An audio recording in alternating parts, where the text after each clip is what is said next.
Bonjour à toutes et à tous et bienvenue dans cette nouvelle vidéo où j'aimerais qu'on parle ensemble sobrement de ce qui vient récemment d'arriver, c'est le cas de Kang le Conquérant. Vous êtes désormais tous au courant, Jonathan Majors, l'acteur de Kang dans Quantumania et Loki, a été viré par Marvel Studios suite à son procès où il a été reconnu coupable de violence et d'harcèlement. J'hésitais à vous en parler car le sujet est un petit peu particulier quand même, on ne va pas se mentir, mais je trouve que c'est intéressant de voir ensemble ce qu'il pourrait advenir concernant le futur du MCU, car c'est quand même un tremblement de terre pour l'univers des films, c'est un gros chamboulement. Je suis très curieux d'avoir vos avis en commentaire, le but de cette vidéo c'est simplement d'échanger par rapport à la situation.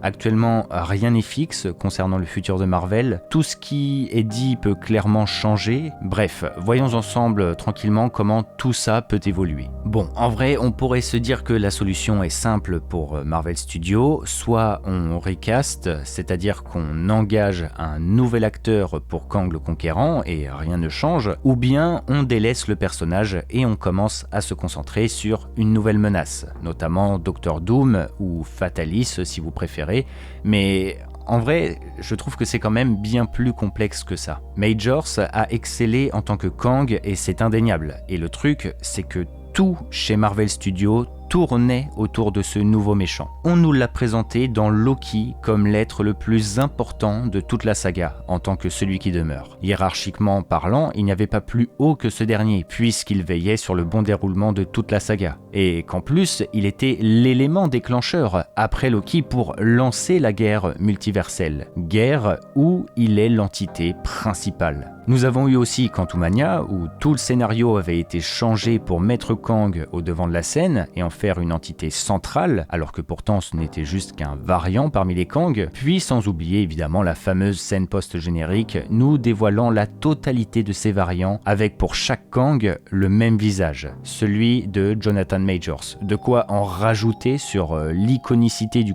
personnage et de l'acteur qui l'incarne. En fait, si changement de méchant il y a, nous pourrions nous dire « Ok, ça va, Kang est apparu seulement dans 2 œuvres du MCU, et en plus, l'un des deux a à moitié bidé, puisque Quantumania n'a pas été franchement un succès, et nombreux ont été ceux qui ont été déçus du film, même si le personnage de Kang a quant à lui été plutôt quand même assez apprécié. Néanmoins, Marvel a tout fait pour le mettre au centre de l'intrigue, au centre de tous les sujets. Et c'est là la véritable problématique. Dès la première apparition de Kang sous les traits de celui qui demeure, on nous parle d'une guerre multiverselle, la fameuse guerre de Secret Wars, et guerre où les principaux acteurs du conflit sont les autres Kang. Comme il nous a été montré, c'est eux qui déclencheront le plus grand conflit que Marvel n'ait jamais connu.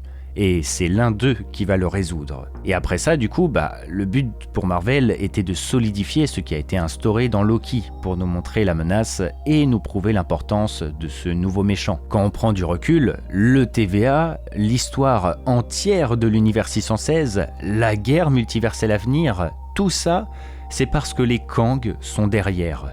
Tout est justifié parce que un ou des Kang ont fait une action. Vous voyez ce que je veux dire? Et en vrai, tout cela rejoint un fonctionnement que Marvel nous proposait déjà à la base, c'est de faire du vilain ultime des 3 phases une entité principale. Par exemple, Thanos, ils l'ont teasé pendant 10 longues années, avec des éléments d'intrigue, des scènes post-génériques, des personnages liés comme Gamora, Nebula ou Ronan par exemple, et surtout, vu que les pierres d'infini étaient toujours plus ou moins au centre des films, et bien vu que Thanos était relié aux pierres, puisqu'il les convoitait et que c'était son but de les réunir, et bien cela le raccrochait implicitement à chaque fois à l'histoire racontée. Et au final, quand Infinity War est sorti, ce qui a rendu, je trouve, personnellement le film magistral, c'est que le film n'était pas véritablement un film Avengers, mais plutôt un film sur Thanos, un aboutissement pour le personnage. Et on retrouve du coup le fameux Thanos will return à la fin des crédits. Là, avec Kang, ils étaient en train de reproduire ce schéma, où Kang prend la place de Thanos,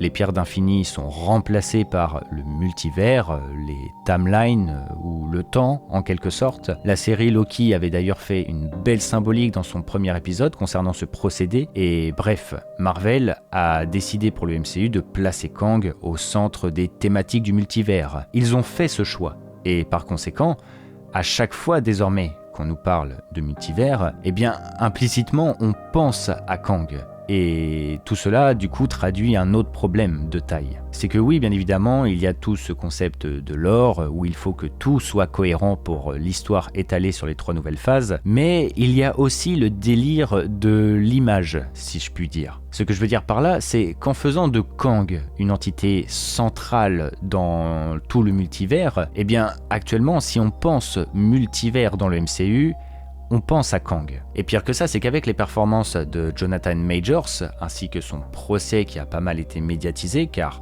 on le savait, mais s'il perdait son procès, eh bien, il perdrait sa place au sein de Marvel. Et sans parler du fait également que, vu que Marvel a décidé de faire de Kang le prochain grand vilain, eh bien, le personnage lui-même est lui aussi très médiatisé, bah là, du coup, dans la tête des gens, dans le collectif, on va dire, avec tout ce qui s'est passé les dernières années, dont ce fameux procès, actuellement, si nous pensons à Kang, nous pensons à Jonathan Majors. Son rôle, là, lui colle à la peau, que ce soit pour les bonnes ou les mauvaises raisons. Et ça, c'est un vrai souci pour Marvel, car à force de garder le même acteur pour jouer un personnage central et récurrent, le rôle est directement associé à l'acteur ou l'actrice. Si je vous parle de Robert Downey Jr., il y a de très fortes chances pour que vous pensiez à Iron Man. Si je vous parle d'Elizabeth Olsen, pareil, de très grandes chances que vous pensiez à la Scarlet Witch. L'un des gros risques, du coup, avec tout ça, pour le personnage de Kang, eh bien, c'était que si Majors était écarté, il y avait de très grosses chances que Marvel rentre du coup dans une phase de remise en question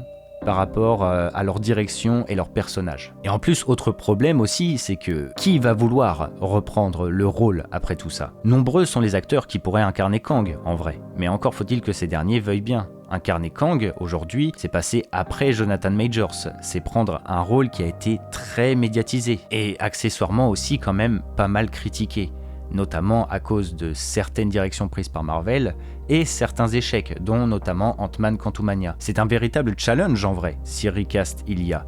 Le prochain acteur s'engage dans un vrai défi sur plusieurs longues années. Du coup, même si le recast est possible et quand même assez probable, et en vrai personnellement moi c'est ce que je souhaite, je pense vraiment qu'il faut aller au bout avec Kang, il y a quand même la possibilité que Marvel le délaisse pour passer tranquillement à autre chose, histoire déjà que toute cette histoire se tasse un peu. Néanmoins, s'il délaisse vraiment Kang, eh bien il va falloir un nouveau super vilain. Beaucoup pensent à Doctor Doom, mais personnellement je suis mitigé. Je pense que ce serait un bon moyen de gâcher le personnage. Alors oui, l'avantage, c'est que l'acteur principal de Secret Wars dans les comics et son grand gagnant, c'est Victor Von Doom. Les prochains films Avengers respecteraient donc complètement l'origine des comics, tout comme ils l'ont fait par exemple avec Thanos concernant la saga Infinity War. Néanmoins, je trouve que c'est un pari très risqué. Bon, déjà le MCU ce n'est pas les comics. Même s'il y a une adaptation assez respectée de certaines histoires, beaucoup d'éléments changent car Marvel Studios fait certains choix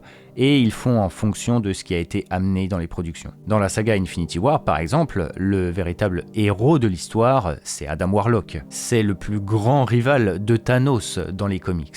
Et pourtant, il était complètement absent de l'épopée dans les films, et ce n'est pas grave, Infinity War a été incroyable. Mais là, Marvel a fait le choix de se concentrer sur Kang, car ils ont choisi d'en faire l'entité centrale du multivers. Et en plus, cela colle d'ailleurs très bien au personnage, puisque vu que le multivers c'est l'apport d'autres réalités, d'autres mondes comme le nôtre, eh bien cela sous-entend la présence d'autres héros encore inconnus, ou encore mieux, d'autres itérations d'un même personnage. Et ça c'est un bon respect des comics par rapport à Kang, où les Avengers ont affronté énormément d'itérations de ce personnage, qui sont tous nés à partir de voyages dans le temps qui ont donné naissance à d'autres branches dans le multivers, etc. etc. Et du coup, bien avant les prochains films Avengers, Marvel peut se permettre, et je dirais même qu'ils devaient le faire, c'était de développer leur nouveau vilain par le biais d'autres films ou séries. Avec Loki et Quantumania seulement, le personnage de Kang a déjà été ultra développé quand on regarde. Surtout que, vu que nous sommes dans un environnement où le multivers est omniprésent, eh bien,